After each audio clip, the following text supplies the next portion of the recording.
The Prophet by Kahlil Gibran. Al-Mustafa, the chosen and the beloved, who was a dawn unto his own day, had waited 12 years in the city of Orphalese for his ship that was to return and bear him back to the isle of his birth. And in the 12th year, on the 7th day of Elul, the month of reaping, he climbed the hill without the city walls and looked seaward, and he beheld his ship coming with the mist.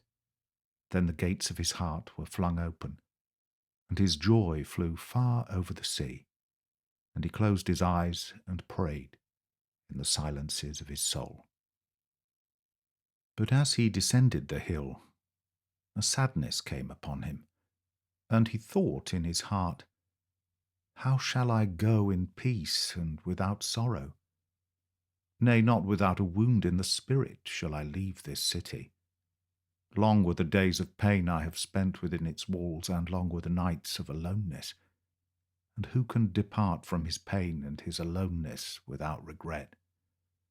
Too many fragments of the spirit have I scattered in these streets, and too many are the children of my longing that walk naked among these hills.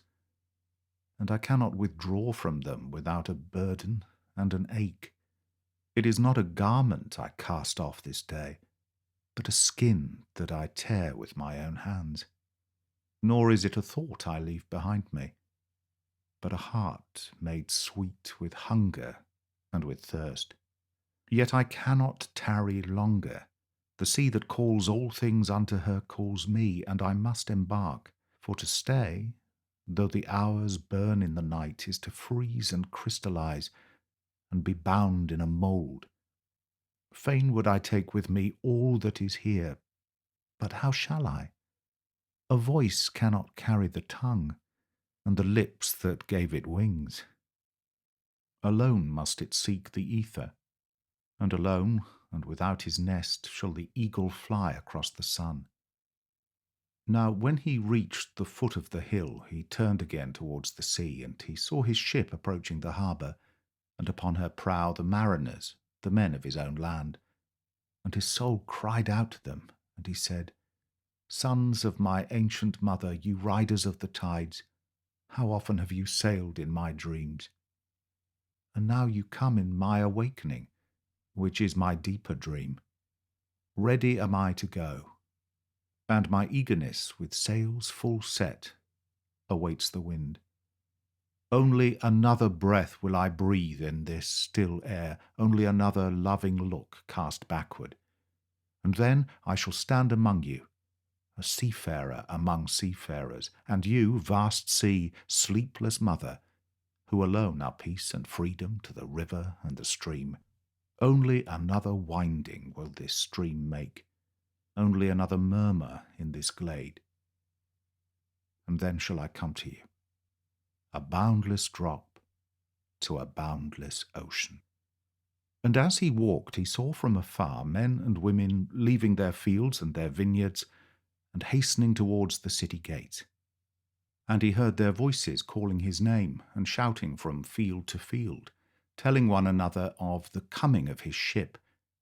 And he said to himself, "Shall the day of parting be the day of gathering? And shall it be said that my eve was in truth my dawn? And what shall I give unto him who has left his plough in mid-furrow? Or to him who has stopped the wheels of his winepress? Shall my heart become a tree heavy laden with fruit, that I may gather and give unto them? And shall my desires flow like a fountain, that I may fill their cups? Am I a harp that the hand of the mighty may touch me, or a flute that his breath may pass through me? A seeker of silences am I, and what treasure have I found in silences that I may dispense with confidence? If this is the day of harvest, in what fields have I sowed the seed, and in what unremembered seasons? If this indeed be the hour in which I lift up my lantern, it is not my flame that shall burn therein. Empty and dark shall I raise my lantern, and the guardian of the night shall fill it with oil. and he shall light it also. These things he said in words, but much in his heart remained unsaid, for he himself could not speak his deeper secret. And when he entered into the city, all the people came to meet him, and they were crying out to him as with one voice. And the elders of the city stood forth and said, Go not yet away from us. A noontide have you been in our twilight, and your youth has given us dreams to dream. No stranger are you among us, nor a guest, but our son, and our dearly beloved. Suffer not yet our eyes to hunger for your face. And the priests and the priestesses said unto him, Let not the waves of the sea separate us now, and the years you have spent in our midst become a memory. You have walked among us a spirit, and your shadow has been a light upon our faces.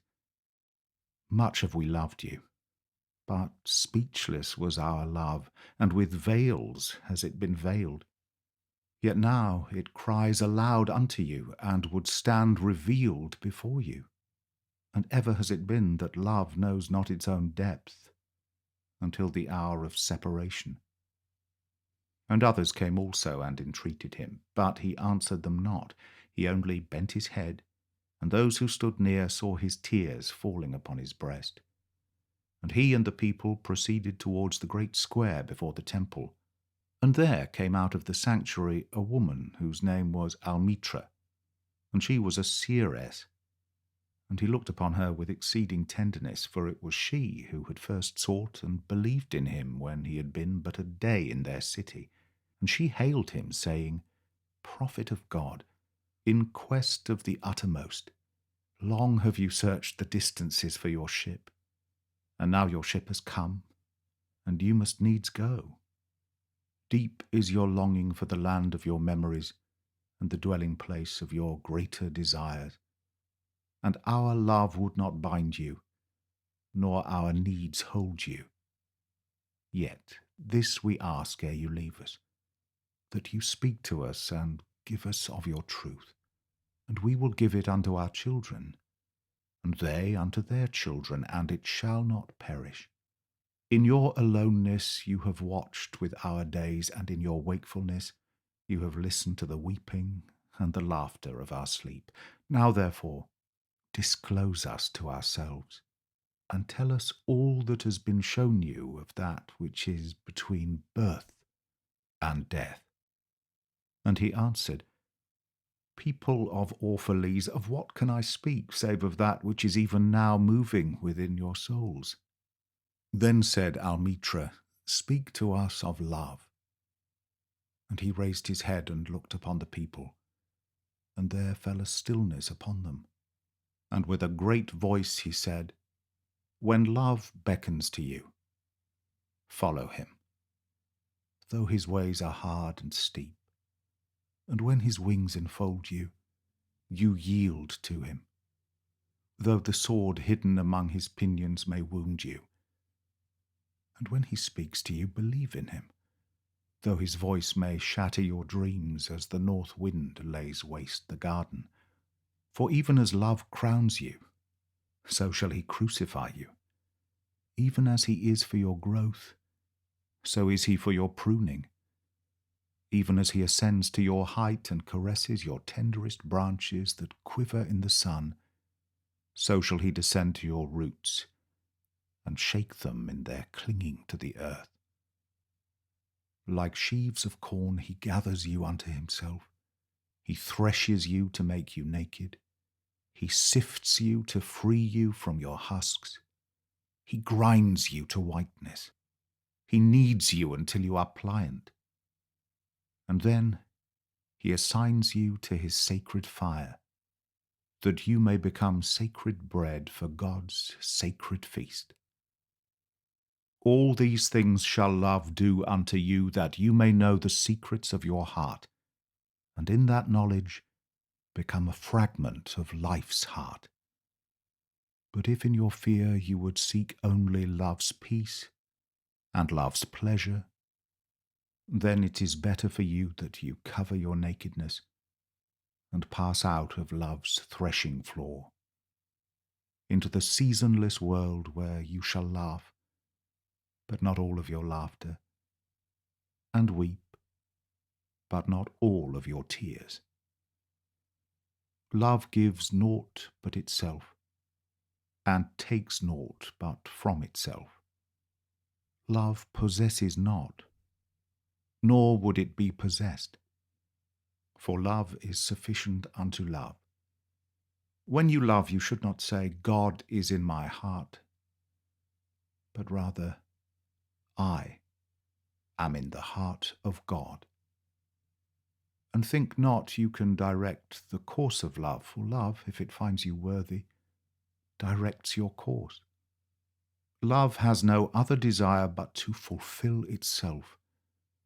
But if you love, and must needs have desires, let these be your desires, to melt, and be like a running brook that sings its melody to the night, to know the pain of too much tenderness, to be wounded by your own understanding of love, and to bleed willingly and joyfully, to wake at dawn with a winged heart, and give thanks for another day of loving, to rest at the noon hour, and meditate love's ecstasy, to return home at eventide with gratitude, and then to sleep with a prayer for the beloved in your heart, and a song of praise upon your lips.